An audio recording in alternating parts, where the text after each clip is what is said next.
Your teens can create soundtracks to their favorite books. You can post streams of these mixes on your library blog. If teens are musical, or they're in bands, they can record their own songs inspired by the book and put them in the mix. Fantasy uniquely inspires co-creation. Take advantage of it. Or do live music. The library at Oak Park in Illinois has a program called YA Cafe. Each month they pair a YA author with a band. This month, I've been invited to read The Order of Oddfish and then play with my band, Brilliant Pebbles.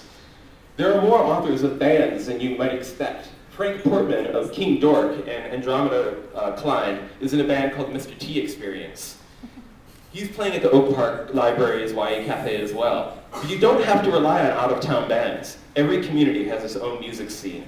Bands are looking for places to play, for new audiences. Bring them into your libraries, and their audiences with them. Everybody who's been to a con knows that fans like to dress up as characters from fantasy stories. When I appeared at the Rochester Hills Public Library, Oddfish fans dressed as the characters Colonel Korsakov, Aunt Lily, and the Cockroach Safino. Then they ran around the library in character, bullying people into attending my reading. Then they participated in the reading with me, performing their roles in the book. But most importantly, for all these ideas, take pictures and videos of all this fan art and put it on your library's blog. Then email the author about it. Most writers will jump at chances like this to connect with fans. We're not all super famous. I don't do anything all day other than refresh my browser, waiting for fans to email. Pick an underappreciated book, like mine, and create an online community for it. The author will love you forever. Libraries have power. You can make a hit out of an unjustly neglected book. Like mine. So let's bring it all together. Costumes, performance, fan enthusiasm. As two Chicago area 6th graders, Freya and Aaron, perform a scene from The Order of Oddfish. For those of you who haven't read it, probably almost all of you. It's about Jo Relouche, a girl who lived her 13 years in the California desert with her Aunt Lily, a faded Hollywood starlet, ever since she was found in Lily's laundry room with a note warning she was a dangerous baby. It turns out that Jo was born in Eldridge City, a fantastical metropolis, but her birth caused a citywide emergency that nearly destroyed it. For a cult called the Silent Sisters believed Jo was a reincarnation of their doomsday goddess queen. So Jo is taken to our world. 13 years later, she comes back to Eldridge City, but incognito, for if she tells anyone who she truly is, they would turn against her just as they did 13 years ago. So Jo and Aunt Lily join the Order of Oddfish, a collection of knights who research useless information, such as absurd weaponry or unusual smells, or the science of dithering and wasting time. Jo falls in love with Eldridge City. She makes friends with a group of vain, foppish, giant cockroaches. She goes on quests on armored ostriches. She fights duels and learns how to be a knight. But little by little, she is horrified to discover she is actually turning into the monster the Silent Sisters said she would. She has to find some way to stop this prophecy before it comes true. In this scene, Jo is about to fight a duel against her rival, Fiona. In Eldritch City, there are many rituals required before you fight a duel. The duel is fought on flying ostriches with flaming double-sided lances before an audience in an underground arena known as the Dome of Doom. Another ritual is that duelists must exchange ritualized insults and threats in the old classical style, while dressed up in costume armor as one of the 144,444 gods of Eldritch City. Freya, on my side, is playing Jo, who is dressed as the goddess Asnap, the silver kitten of deceit. Aaron will play Fiona, who is dressed as the goddess Ichthala, the all-devouring mother. Please.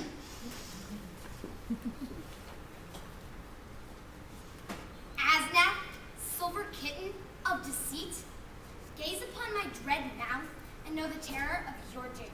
For I am Ichthala, the all-devouring mother, and tonight your deceits shall be overthrown. Your silver fur gnashed between my all-masticating jaws. I am Asnap, silver kitten of deceit, and tonight my meow is your death sentence.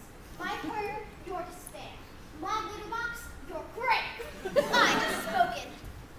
Who can take seriously this idle braggadocio? Do you not know, Asnap, that I shall gather unto myself 1,000 living scorpions and sew them into scorpion underwear, and then I shall force you to wear this underwear. And then, while you're being stung in the most unmentionable places by your own writhing, poisonous underwear, I shall also set that underwear on fire, and then I'll kick you. I've spoken. Oh, wait, that's it. I'm going to teach your children. I don't care if you don't have me yet. When you're later, I'll be waiting outside the delivery room with a knife and a fork. Avant! Hark. 5! Alack. Egad! Pursue. Thank you very much.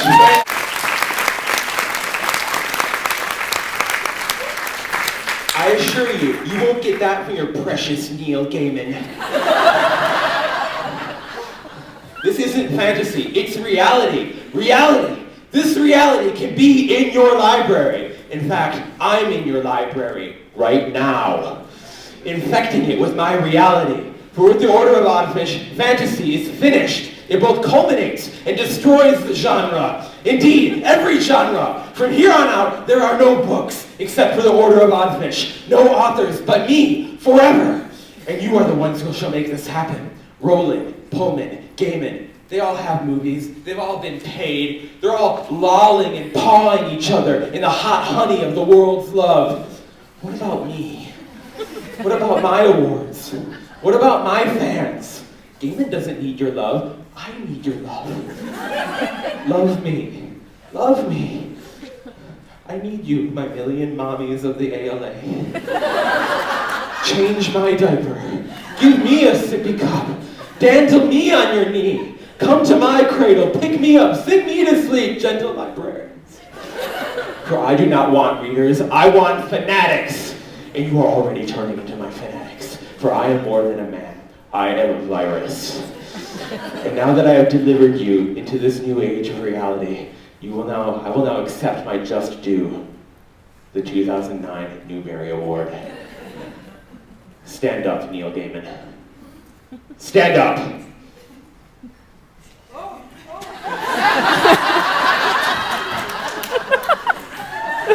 I am taking this Newbery from you. I need it more than you. For you, this Newbery is merely a capstone of a distinguished career. But for me, you already have more awards than you know what to do with. I have a complete list here. 2 Nebulas, 3 Hugos, Jesus, 9 Locust Awards. Do they give you one every time you sneeze? Now you're taking my Newbery. Give me my, give me my Newbery! Give me my Newbery! I want the Newbery! I want it! It's mine! America beat you, you limey, just like we did in World War II! Drop that Newbery, Kennedy! Lynn Farrell, Stover! Yes! It is I, Lynn Farrell Stover. And schoolboy fighting is not how we solve petty infighting at the ALA. We have age-old rituals to contest the legitimacy of the Newbery. I give you the Cube of Trials. The Cube of Trials! Right, I know this one. So you've heard of the legendary Cuban? Yes, the victor of the perilous trials shall win the Newbery, but the loser must be sacrificed to the gods of ALA. Do you consent to trial by cube? I consent. Mayor? I'm always prepared for a trial by cube. Then let the trials commence. Using modern 21st century, we've condensed this cube into a fancy laptop presentation. Give me just 1 second. Aha. I give you the Cube of Trials. Wait, I'm going to that to next. That Cube of Trials. Gaiman versus Kennedy.